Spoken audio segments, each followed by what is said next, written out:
নৱগঠিত মধ্য গুৱাহাটীক লৈ এতিয়া ৰাজনৈতিক মহলত তুমুল চৰ্চা। সামাজিক মাধ্যম ব্যৱহাৰকাৰী অথবা টেলিভিশ্যনত আপোনালোকে যদি বিগত সময়ছোৱাত ৰাজনীতিৰ বাতৰি চাইছে তেতিয়াহ'লে দেখিছে যে মধ্য গুৱাহাটীৰ কুংকি চৌধুৰী আৰু বিজয় গুপ্তা প্ৰসংগত বিভিন্ন ধৰণে সৰব মন্তব্য কৰা দেখা পোৱা গৈছে। এতিয়া মধ্য গুৱাহাটীত কোনে মাৰিব শেষ হাসি। একাংশই সামাজিক মাধ্যমত লিখিবলৈ আৰম্ভ কৰিছে যে বিজয় গুপ্তাক আমি ভোট দিম নে অসমীয়া জীয়ৰীক ভোট দিম। আনহাতে বিজয় গুপ্তাও সাংবাদিকে সোধা প্ৰশ্নৰ উত্তৰত দিছে যে মোৰ পিতৃপুৰুষ অসমত আহিছে আৰু মই অসমীয়া, গতিকে মোৰ অসমীয়া নোহোৱাৰ কোনো প্ৰশ্নই নাই, তেনেধৰণৰ মন্তব্য কৰিছে। আনকি বিজয় গুপ্তাই শেহতীয়াভাৱে সংবাদ মাধ্যমত মন্তব্য কৰিছে যে আমি বা আমাৰ ছাত্ৰ ছাত্ৰী ক'ৰ পৰা ক'ত বিদেশত থাকি অধ্যয়ন কৰিছে ডাঙৰ কথা নহয়, জনসাধাৰণৰ মাজত থাকি কিমান কাম কৰিছে সেইটোৱে ডাঙৰ কথা। আৰু ইয়াৰ উত্তৰত কুংকি চৌধুৰীয়েও ইতিমধ্যে মন্তব্য কৰিছে যে মই মধ্য গুৱাহাটীৰ প্ৰতিজন জনসাধাৰণৰ মাজত থাকি কাম কৰিম আৰু ক'ত মই বাহিৰত পঢ়িছোঁ বা অসমৰ জীয়ৰী বাহিৰত পঢ়িব যাব নোৱাৰিব নেকি, এনেধৰণৰ এতিয়া উত্তৰ প্ৰতি উত্তৰ চলি আছে মধ্য গুৱাহাটীত। শেষত কোনে মাৰিব বিজয়ৰ হাঁহি, আপোনালোকেও জনাব পাৰে মতামত। মধ্য গুৱাহাটীত কোনে মাৰিব শেষ হাঁহি। 9 এপ্ৰিলত ভোট গ্ৰহণ, বিজয় গুপ্তা নে কুংকি চৌধুৰী। বিজয় গুপ্তা বিজেপি দলৰ প্ৰাৰ্থী, কুংকি চৌধুৰী অসম জাতীয় পৰিষদৰ প্ৰাৰ্থী। ভোটাৰৰ জনগাঁথনিয়ে সলনি কৰিব পাৰে নেকি প্ৰেক্ষাপট। নৱগঠিত মধ্য গুৱাহাটীত কোনে মাৰিব শেষ হাঁহি। নৱগঠিত মধ্য গুৱাহাটীত এইবাৰ বিজেপি প্ৰাৰ্থী হ'ল বিজয় গুপ্তা। মধ্য গুৱাহাটীত কোনে মাৰিব শেষ হাঁহি, এই বিষয়টো এতিয়া চৰ্চিত হৈ আছে। মধ্য গুৱাহাটীত বিজয় গুপ্তা নে কুংকি চৌধুৰী, এই বিষয়টো সামাজিক মাধ্যমত খুবেই চৰ্চিত। দল নহয় প্ৰাৰ্থীয়ে ভোট দিব লাগে, অনা অসমীয়া বনিয়াক ভোট দিব নালাগে বুলিও সামাজিক মাধ্যমত একাংশই লিখা আৰম্ভ কৰিছে, য'ত মধ্য গুৱাহাটীৰ বিজয় গুপ্তাক অসমীয়া ক'ব নোৱাৰে, বিজয় গুপ্তাৰ অসমীয়া ভাল নহয়, তেওঁ অসমীয়া নহয়, এনেধৰণৰো মন্তব্য কৰা দেখা পোৱা গৈছিল ছ'চিয়েল মিডিয়া প্লেটফৰ্মসমূহত। আনহাতে কুংকি চৌধুৰীয়ে লৈও সামাজিক মাধ্যমত চৰ্চা। কুংকি চৌধুৰীয়ে সুন্দৰকৈ ইংলিছ ক'ব জানে, আনহাতে গৌৰৱ গগৈ আৰু কুংকি চৌধুৰীৰ মাজত কোনে ইংৰাজী বেছিকৈ ক'ব পাৰে তাৰ প্ৰতিযোগিতা চলিছে নেকি সংবাদ মাধ্যমত অথবা সামাজিক মাধ্যমত, এই বিষয়েও চৰ্চিত হৈ আছে শেহতীয়াকৈ। মুঠৰ ওপৰত মধ্য গুৱাহাটীত এতিয়া দুই প্ৰাৰ্থীক লৈ খুবেই চৰ্চিত।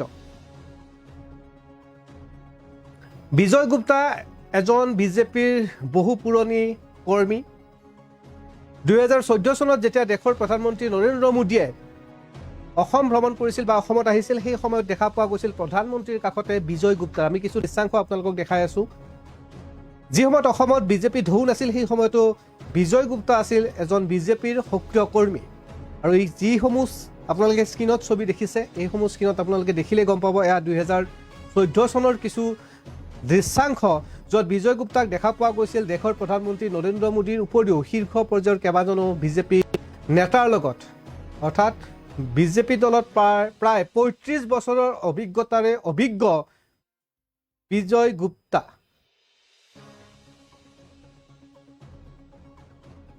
আনহাতে আমি কুংকি চৌধুৰীক দেখাবলৈ চেষ্টা কৰিম, পিচিআৰ টিমে দেখাব।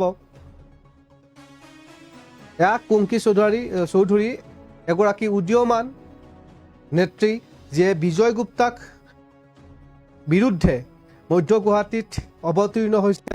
অৰ্থাৎ এজন বয়সীয়াল ৰাজনীতিবিদ আৰু এগৰাকী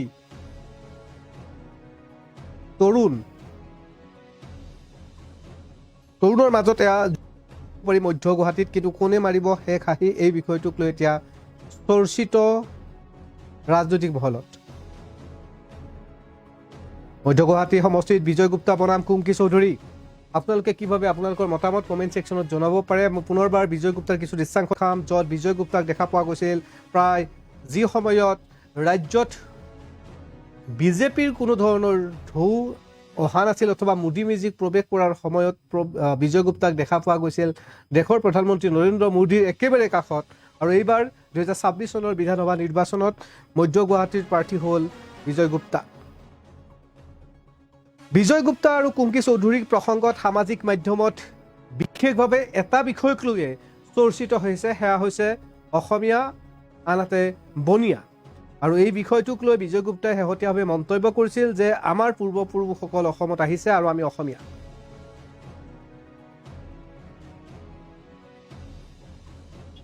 পঞ্চাছৰো ঊৰ্ধৰ বিজেপি নেতা বিজয় গুপ্তাৰ লগত প্ৰতিযোগিতাত নামিছে কুংকি চৌধুৰী।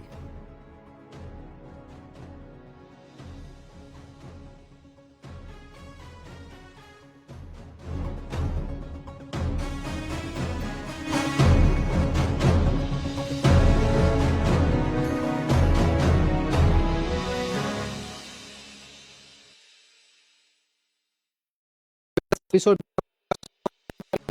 নিৰ্বাচনৰ এই বতৰত বিশেষভাৱে চৰ্চিত হৈছে কনিষ্ঠ চৌধুৰী